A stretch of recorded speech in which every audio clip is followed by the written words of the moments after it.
Chemical kinetics हा chapter आपण मागच्या तासापासून बघतो आहोत. मागच्या तासाला आपण rate of reaction, average rate of reaction, rate of consumption, rate of formation आणि इन्स्टंटेनियस रेट ऑफ रिएक्शन हे बघितले. त्याचबरोबर आता आपण पुढच्या तासाला रेट ऑफ रिएक्शन आणि रिएक्टंट कॉन्सन्ट्रेशन हे बघणार आहोत. तर आपण बघितलं मागच्या तासाला रेट ऑफ रिएक्शन हा रेट ऑफ रिएक्टंटच्या कॉन्सन्ट्रेशनवर अवलंबून असतो. म्हणजेच काय, रिएक्शनचा स्पीड हा रिएक्टंटच्या कॉन्सन्ट्रेशन वरती अवलंबून असतो. हे आपण मागच्या तासाला बघितलं.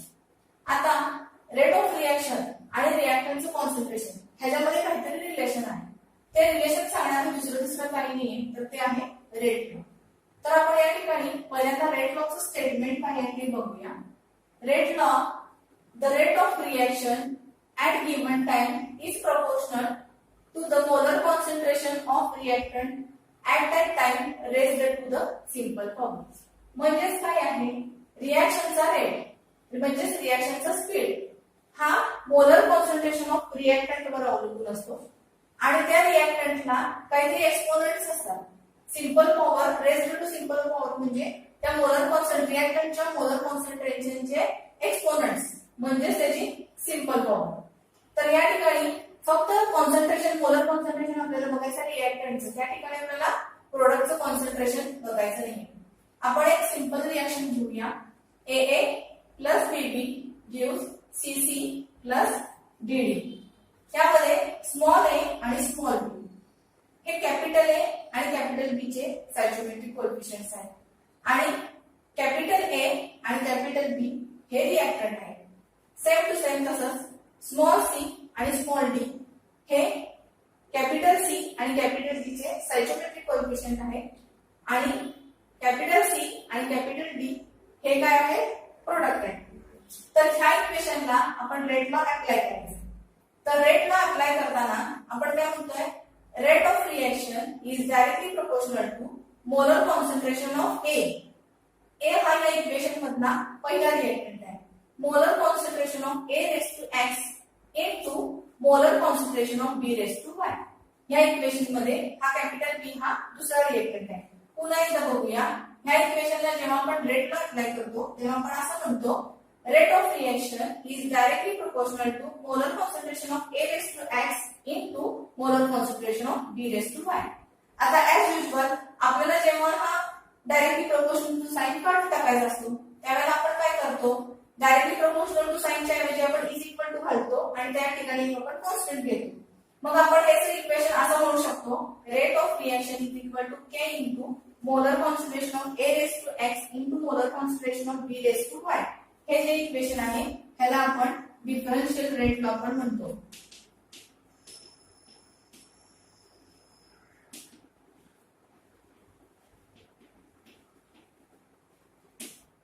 आता जर समजा मोलर कॉन्सन्ट्रेशन ऑफ A ची व्हॅल्यू आपण 1 घेतली आणि मोलर कॉन्सन्ट्रेशन ऑफ B ची व्हॅल्यू आपण 1 घेतली, त्यावेळेला rate of reaction is equal to K होते. म्हणजेच रिएक्शनचा rate is equal to rate constant. आता ही जी रिएक्शन आपण बघितली त्या रिएक्शन मध्ये आपण दोन रिएक्टंट बघितले. आता आपण 3 रिएक्टंट असणारी एक रिएक्शन बघूया. एक इमेजिनरी रिएक्शन आपण बघूया.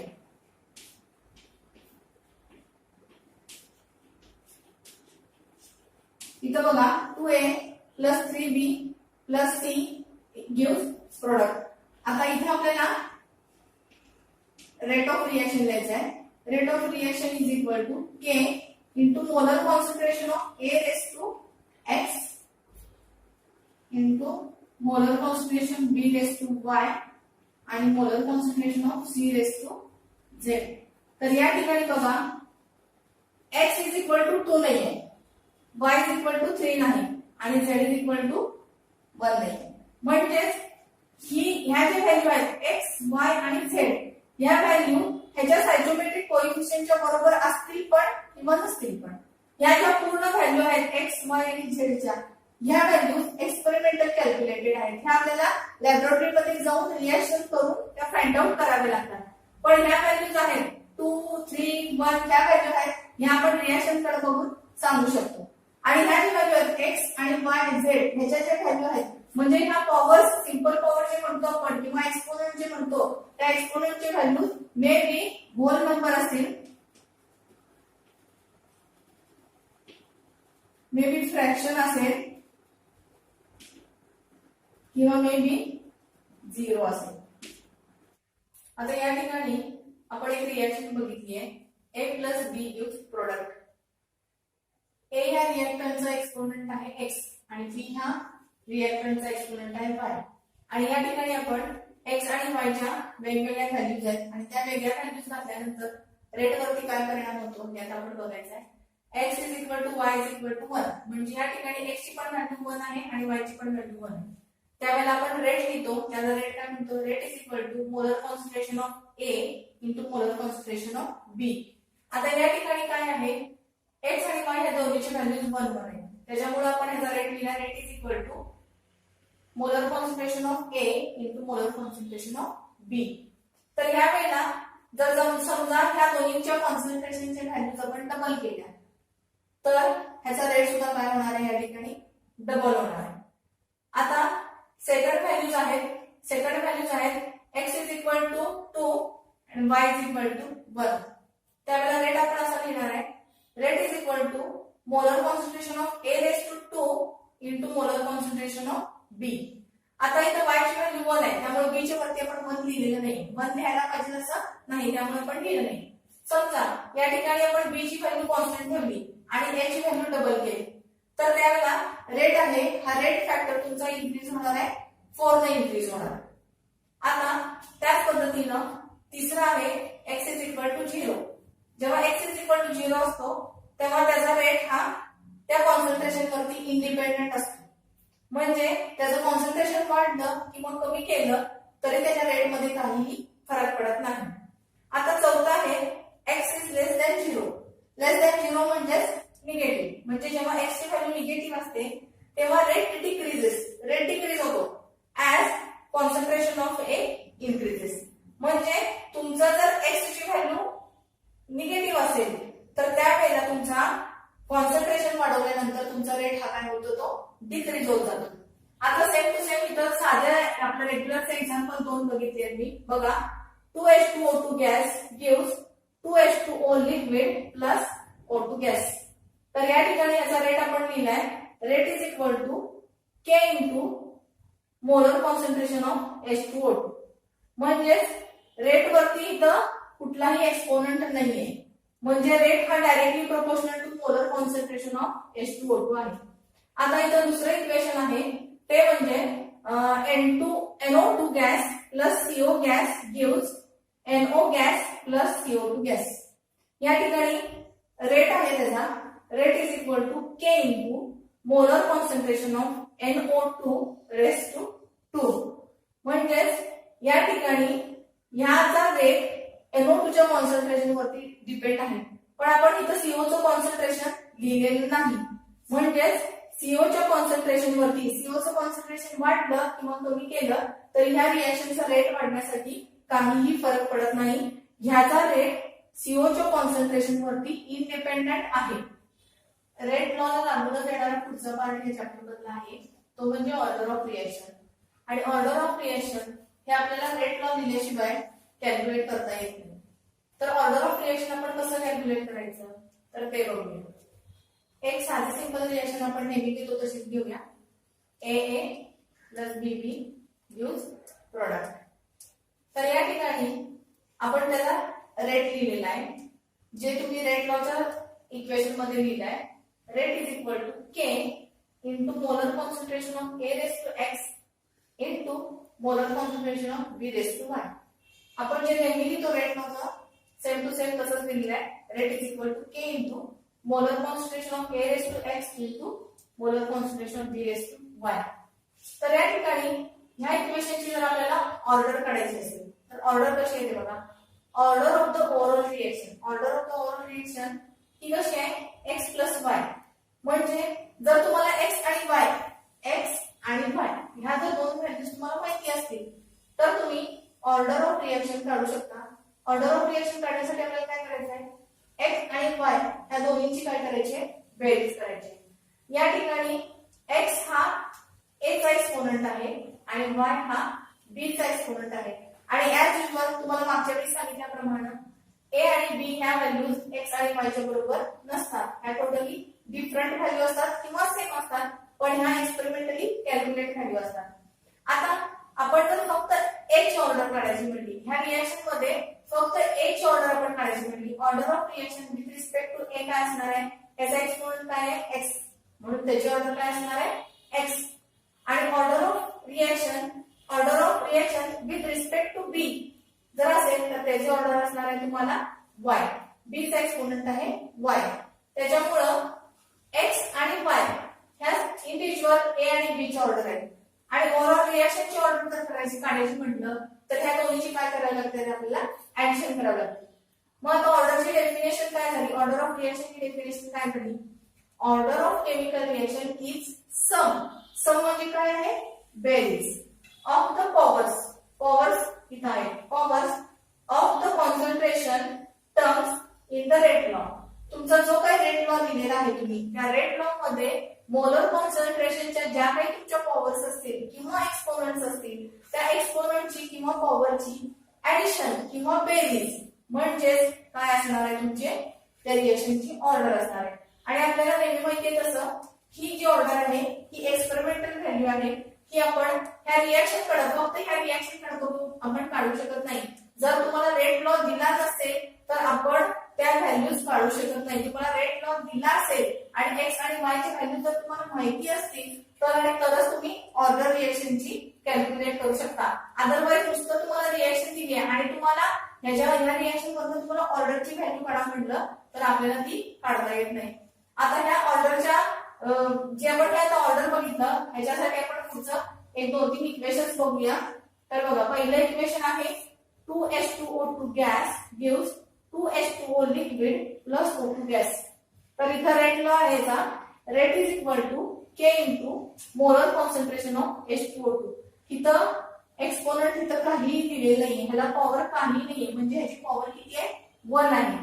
जेव्हा 1 पॉवर आहे म्हणून ह्याचा ऑर्डर कशी आहे की फर्स्ट ऑर्डर आहे. जेव्हा पॉवर 1 असते तेव्हा त्याला आपण काय म्हणतो, फर्स्ट ऑर्डर आहे असं म्हणतो. आता इथं बघा, इथला 1 आणि इथला 2 हे दोघं पण एकमेकांच्या बरोबर नाहीये. इथली 1 ही व्हॅल्यू टोटली एक्सपेरिमेंटली कॅल्क्युलेट केलेली आहे. आता दुसरं रिएक्शन आहे H2 gas plus I2 gas gives 2HI gas. इथं बघा, rate is equal to K into molar concentration of H2 into molar concentration of I2. आता इथं जरी आपल्याला दिसत नसल्या तर इथं प्रत्येकाला एक ही व्हॅल्यू आहे. एक आहे, ही लिहिण्याची पद्धत नाहीये म्हणून आपण लिहिलेली नाहीये, पण ह्याची पॉवर 1 आहे आणि ह्याची पण पॉवर 1 आहे. म्हणजे रिएक्शनच्या सोबत जर तुम्ही H2 ची व्हॅल्यू कॅल्क्युलेट करायची म्हणली, H2 ची पॉवर तुम्ही कॅल्क्युलेट करायची म्हणली तर ती आहे 1 आणि सेपरेट I2 ची पॉवर कॅल्क्युलेट करायची म्हणली किंवा ऑर्डर कॅल्क्युलेट करायची तर ती म्हटलं तुम्ही 1. आणि जेव्हा हा 1 आणि हा 1 ह्याची ऍडिशन होती तिथे जेव्हा डेफिनेशन मध्ये आपण म्हणले सम, म्हणजे H2 च्या पॉवरची पॉवर 1 आणि I2 ची पॉवर 1 ह्या दोन्हीची जेव्हा बेरीज करतो तेव्हा येते आपण 2. म्हणजेच ही रिएक्शन कशी आहे, सेकंड ऑर्डर रिएक्शन आहे. आता पुढची रिएक्शन आहे CS3CHO gas gives CH4 gas plus CO gas. या ठिकाणी rate is equal to K into molar concentration of CS3CHO आणि त्याची पॉवर आहे 3/2. 3/2 पॉवर असल्या कारणानं ह्याची ऑर्डर काय असणार आहे 3/2. म्हणजे ऑर्डर ही कशी आहे, फ्रॅक्शन मध्ये पण आहे. आता इथं पुढची रिएक्शन आहे NO2 gas plus CO gas gives NO gas plus CO2 gas. ह्याच्या ठिकाणी इथं बघा, rate is equal to K into molar concentration of NO2 raise to 2. आणि इथं आपण CO ची पॉवर लिहिलेली आहे का, CO चं कॉन्सन्ट्रेशन लिहिलेलं आहे का, लिहिलेलं नाही. म्हणजेच ह्या रिएक्शन मध्ये CO ची पॉवर आहे 0. म्हणजे CO ची पॉवर 0 आहे म्हणून आपण इथं लिहिलेली नाही. म्हणजे पॉवर ही काय असू शकते, 0 पण असू शकते. म्हणजेच ऑर्डर काय असू शकते, 0 ही असू शकते. कशासोबत, इंडिव्हिज्युअल ऑर्डर 0 असू शकते. आता इथं बघा, rate is equal to K into NO2 molar concentration NO2 raise to 2. म्हणजेच ह्या रिएक्शनची ऑर्डर काय आहे, सेकंड ऑर्डर आहे. म्हणजेच एकतर ऑर्डर 0 असू शकते, एकतर होल नंबर असू शकतो किंवा एकतर ती फ्रॅक्शन मध्ये असू शकते. ऑर्डर ऑफ रिएक्शन च्या नंतरचा आपल्या धड्यातला पुढचा पाठ आहे तो म्हणजे मॉलिक्युलॅरिटी ऑफ एलिमेंटरी रिएक्शन. मॉलिक्युलरिटी म्हणजे काय आपण बघणारच आहोत, पण त्याच्याबद्दल आपल्याला बघायचं आहे इलेमेंटरी रिएक्शन्स म्हणजे काय. तर इलेमेंटरी रिएक्शन्स म्हणजे काय, the reactions which is a single step reaction and which cannot be broken down into further reaction. तर जी रिएक्शन अशी की जी सिंगल स्टेपच असते आणि ती अजून सिम्पलर फॉर्म मध्ये त्याचं डिव्हिजन होऊ शकत नाही, म्हणजे अशा रिएक्शन आपण काय म्हणतो, इलेमेंटरी रिएक्शन म्हणतो. इलेमेंटरी रिएक्शनचं इथे मी एक एक्झाम्पल घेतलेलं आहे. O3 gas gives O2 gas plus O. म्हणजे ह्या रिएक्शन मध्ये अजून सिंपल ही रिएक्शन होऊ शकत नाही, म्हणून हिला आपण काय म्हणलेलं आहे, इलेमेंटरी रिएक्शन म्हटलेलं आहे. आता पुढे आहे इलेमेंटरी रिएक्शन, दुसरी आहे कॉम्प्लेक्स रिएक्शन. कॉम्प्लेक्स रिएक्शन म्हणजे काय बघा, the reaction which constitute a series of elementary reaction. म्हणजेच कॉम्प्लेक्स रिएक्शन ही अशी रिएक्शन आहे की जी एक किंवा दोन इलेमेंटरी रिएक्शन्स आणि त्या स्टेप वाईज रिएक्शन त्या एक किंवा दोन स्टेप मध्ये लागू येतात आणि त्याच्यापासून एक सिंपल रिएक्शन, मोठी रिएक्शन तयार होते, म्हणजे तिला आपण काय म्हणतो, कॉम्प्लेक्स रिएक्शन. आता जेव्हा आपण मॉलिक्युलरिटी बघतो तेव्हा मॉलिक्युलरिटी बघताना आपल्याला इलेमेंटरी रिएक्शनचा विचार करायचा. तर आता आपण एखाद्या रिएक्शनची जेव्हा मॉलिक्युलरिटी बघतो तेव्हा मॉलिक्युलरिटी म्हणजे काय हे आपल्याला सगळ्यांपर्यंत बघायचं. तर बघा, मॉलिक्युलरिटी म्हणजे the number of reactant taking part in a chemical reaction. Molecularity हा कन्सेप्ट ऑर्डर पेक्षा थोडासा वेगळा आहे. म्हणजे रिएक्टंट, जेवढे रिएक्टंट त्या रिएक्शन मध्ये आहेत त्या सगळ्या रिएक्टंटच्या नंबरची बेरीज म्हणजेच तुमची मॉलिक्युलरिटी आहे. हे तर बघा, आता ही एक आहे पहिली reaction, O3 gas gives O2 gas plus O gas. तर आता इथं बघा, हा ओझोन जो आहे हा सिंगल आहे, एकटा आहे, म्हणजे इथं सिंगल आहे, आपण इथे एक आकडा घ्यायची पद्धत नाहीये, पण इथं एकटाच आहे म्हणून इथं कुणाची बेरीज करण्याची गरज नाहीये. म्हणजेच ह्याची मॉलिक्युलरिटी आहे 1. म्हणजेच ही रिएक्शन कशी आहे, युनिमॉलिक्युलर आहे. आणि आता दुसरी रिएक्शन आपण बघूया, O3 gas plus O gas gives twice O2 gas. या रिएक्शन मध्ये ओझोन आहे एकटा आणि हा ऑक्सिजन सुद्धा आहे एकटा, म्हणजेच हा एक आणि हा एक, ह्याचा एक आणि ह्याचा एक, असे म्हणून किती झाले, 2. म्हणजे ह्या रिएक्शनची मॉलिक्युलरिटी किती आहे, 2 आहे, म्हणजेच ह्याला आपण काय म्हणतो, बायमॉलिक्युलर असं म्हणतो. आता इथं बघा, तिसऱ्या रिएक्शन मध्ये 2NO2 gas gives twice NO gas plus O2.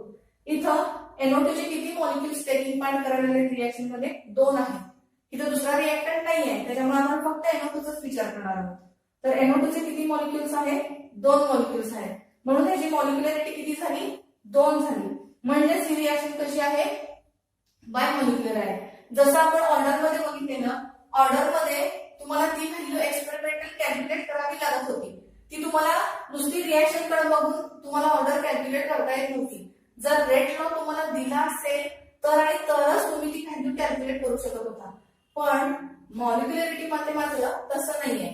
मॉलिक्युलरिटी मध्ये जेव्हा तुम्ही एक साधी सिंपल रिएक्शन बघता त्यावेळेस त्याच्या रिएक्शनच्या त्याचे जे रिएक्टंट आहेत त्या रिएक्टंटच्या नंबर ऑफ मोल्स कडे बघून तुम्ही त्याची मॉलिक्युलरिटी कॅल्क्युलेट करू शकता. म्हणजेच मॉलिक्युलरिटी ही काय आहे, थेरॉटिकल व्हॅल्यू आहे आणि ऑर्डर ही काय आहे, एक्सपेरिमेंटल व्हॅल्यू आहे. ह्याच्यावरती आपल्याला डिस्टिंक्शन बिटवीन ऑर्डर अँड मॉलिक्युलरिटी असा 2 मार्काचा क्वेश्चन येतो. तो आपल्या पुस्तकात आहे, पण परीक्षेला येऊन सुद्धा गेलेला आहे. पुस्तकात नाही तर तुम्ही पुन्हा बघू शकता किंवा ह्याच्यानंतर तुम्ही होमवर्कला हा क्वेश्चन घेऊ शकता की distinction between order and molecularity. Order आणि मॉलिक्युलरिटी याच्यानंतर आता आपण पुढचा पार्ट बघणार आहोत, तो म्हणजे रेट डिटर्मिनिंग स्टेप आणि रिएक्शन इंटरमिडिएट. आता हे 2 आपल्याला जेव्हा बघायचं आहे, रेट डिटर्मिनिंग स्टेप आणि रिएक्शन इंटरमिडिएट, तेव्हा आपल्याला थोडंसं मागं जावं लागतं आणि आपल्याला कॉम्प्लेक्स रिएक्शनचा थोडासा अभ्यास करावा लागतो. तर इथं बघा, ही रिएक्शन आहे twice NO2Cl gas gives twice NO2 gas plus Cl2 gas. आता ही रिएक्शन आपल्याला दिसताना इथं 1 स्टेप दिसते, पण ऍक्च्युअली ही आहे 2 स्टेप रिएक्शन, म्हणजे ही आहे कॉम्प्लेक्स रिएक्शन. कॉम्प्लेक्स रिएक्शनच्या डेफिनेशन मध्ये आपण बघितलेलं की जी स्वतः 2 किंवा 3 इलेमेंटरी रिएक्शनच्या कॉम्बिनेशननं बनलेली असते ती म्हणजे असते कॉम्प्लेक्स रिएक्शन. तर इथं बघा, ही जी रिएक्शन आहे ती 2 स्टेप्स मध्ये बनलेली आहे. त्यामध्ये आपण पहिली स्टेप बघूया, NO2Cl gas gives NO2 plus Cl gas. ही आहे स्लो स्टेप. आणि दुसरी स्टेप आहे NO2Cl gas plus Cl gas gives NO2 gas plus Cl2 gas. आता ह्या दोन स्टेप मध्ये ही 2 नंबरची रिएक्शन आहे ही फास्ट आहे आणि वरची रिएक्शन आहे ती स्लो आहे. तर रेट डिटरमाइनिंग स्टेप जी असते ह्या दोन रिएक्शन पैकी जी स्टेप स्लो असते तिला आपण काय म्हणतो, रेट डिटरमाइनिंग स्टेप. म्हणजे ह्याच्यामध्ये ही कुठली आली, रेट डिटरमाइनिंग स्टेप ही आली. जी रिएक्शन स्लो असते तिला आपण रेट डिटरमाइनिंग स्टेप असं म्हणतो. आता दुसरा भाग आहे तो म्हणजे रिएक्शन इंटरमिडिएट. आता कॉम्प्लेक्स रिएक्शनच्या दोन रिएक्शन इथं बघितल्यात आपण, रिएक्शन इंटरमिडिएट. तर ह्या रिएक्शन मध्ये बघा, ह्या रिएक्शन मध्ये हा Cl इथं फॉर्म झालाय आणि इथं कंझ्युम झालाय. आता ह्या रिएक्शन पासून जर आपण ह्याची कॉमन रिएक्शन घ्यायची म्हणली किंवा फायनल रिएक्शन घ्यायची म्हणली तर हा Cl कॅन्सल होतो आणि हा Cl इथं कॅन्सल होतो. आणि पुन्हा लिहिताना बघा, ट्वाइस NO2Cl गॅस गिव्स, हे NO2 आणि हे NO2, twice NO2 gas plus हे Cl गेले आणि हे Cl गेले, त्याच्यामुळं फक्त येणार Cl2 गॅस. ही रिएक्शन आणि ही रिएक्शन बरोबर आहे का बघा. ट्वाइस NO2Cl2 आहे, त्याच्यानंतर ट्वाइस NO2 आहे आणि Cl2 आहे. म्हणजेच ह्या रिएक्शन मध्ये Cl इथं प्रोड्यूस झालाय आणि तोच प्रोड्यूस झालेला Cl पुन्हा इथं कंझ्युम झालेला आहे. म्हणजे दोन रिएक्शन मध्ये जो स्पेसिस सुरुवातीला प्रोड्यूस होतो आणि नंतर दुसऱ्या रिएक्शन मध्ये तो कंझ्युम होतो. म्हणजेच आपल्या फायनल रिएक्शन मध्ये तो कुठंही दिसू शकत नाही असा स्पेसिस म्हणजे तो असतो रिएक्शन इंटरमिडिएट. रिएक्शन इंटरमिडिएट आणि रेट डिटरमाइनिंग स्टेप ह्याच्यावरती छोटे छोटे 1-1 मार्काचे क्वेश्चन्स आपल्याला येतात. आपण जेव्हा गणित सोडवू तेव्हा आपण हे पुन्हा बघणार आहोत.